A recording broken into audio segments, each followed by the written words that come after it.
le 4 novembre. Pour ce qui est de votre souhait, que je vous dise ce que je connais des Saintes Écritures. Je peux vous assurer formellement de connaître uniquement les 4 évangiles. Je les connais par cœur et depuis des années. De plus, j'ai lu une fois, il y a 13 ans ou plus, le Cantique des Cantiques dans une version protestante que j'ai par la suite remise au curé d'alors de la paroisse de San Paolino, feu Monseigneur Guidi.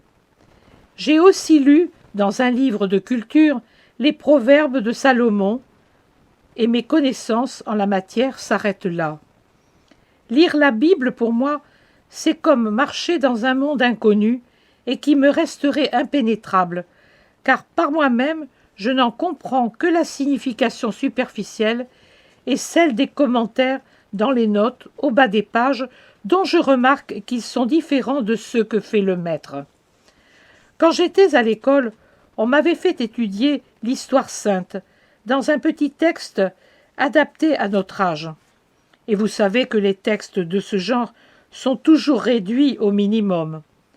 Je me souvenais des points saillants, plus des noms que des faits, et j'avoue qu'en dehors d'Adam, d'Ésaü, de Moïse, de Lot, de Ruth, d'Esther et de quelques autres, je ne me souvenais plus de rien.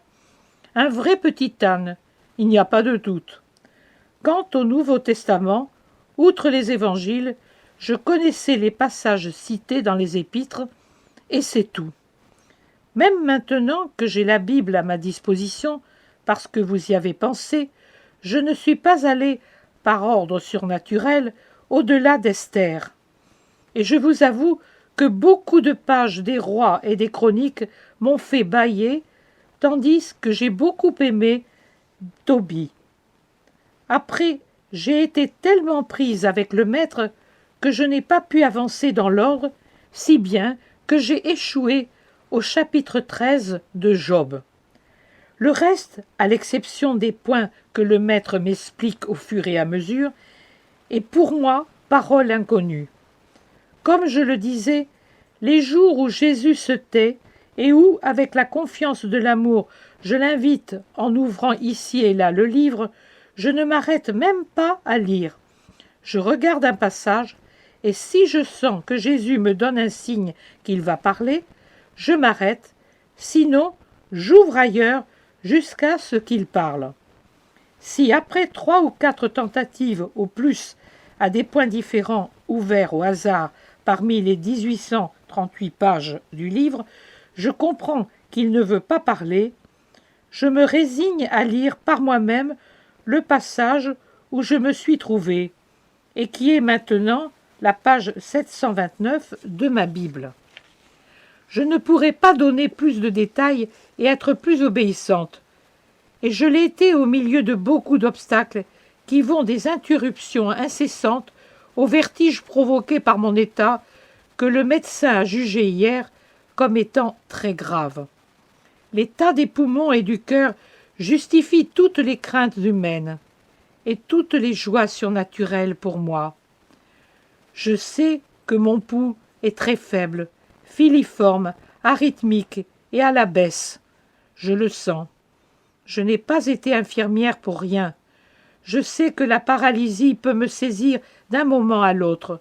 Je sais que les vertiges et les collapsus sont causés par l'anémie cérébrale et l'atrophie cardiaque. Je sais que je respire avec seulement la moitié de mon poumon gauche et que mon poumon droit est comme une branche sèche. Je sais tout. Mais ce sont là mes richesses et les sources de ma paix. Pour ce qui est du passé, je m'en remets à la miséricorde de Dieu. Pour le présent, je m'en remets à son secours. Quant à l'avenir, la perspective d'aller bientôt rejoindre celui que j'aime brille devant moi tel un soleil joyeux. Chaque aggravation n'a donc rien de funèbre, mais sonne plutôt comme une cloche un jour de fête, m'annonçant l'approche de mon entrée dans la vie.